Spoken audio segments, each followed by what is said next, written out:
Once upon a time, there was a young woman named Aiko who was very unhappy.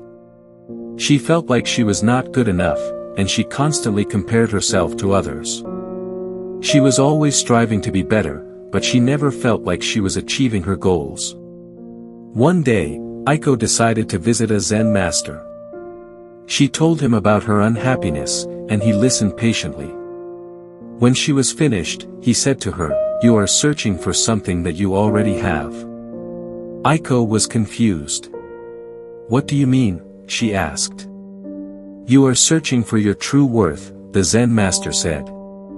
"But your true worth is not something that you can find. It is something that you already are." Aiko didn't understand. "But how can I be my true worth if I don't know what it is?" she asked.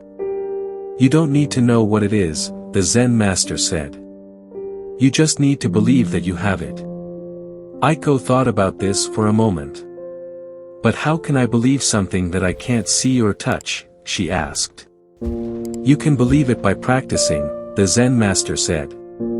"Every day, remind yourself that you are worthy of love, happiness, and success.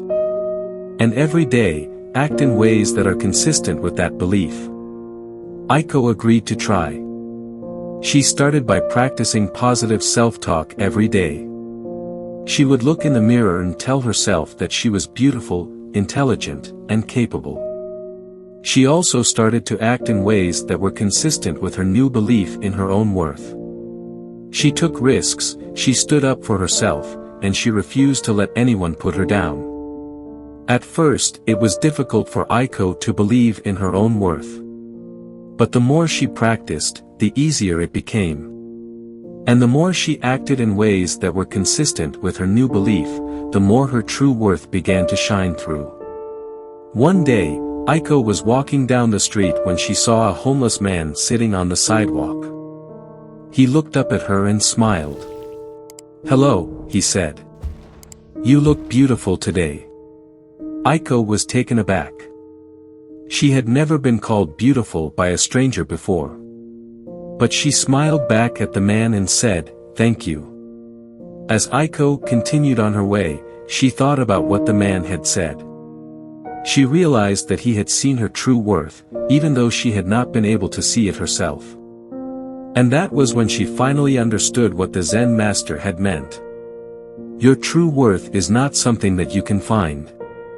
It is something that you already are. And the only way to discover it is to believe in it. The Zen master's explanation of the story is that our true worth is not something that we can earn or achieve. It is something that we already possess, but we may not be aware of it. The story of Aiko is a reminder that we can discover our true worth by practicing positive self-talk and acting in ways that are consistent with our belief in our own worth. When we do this, our true worth will begin to shine through. I hope you enjoyed this Zen story about discovering your true worth.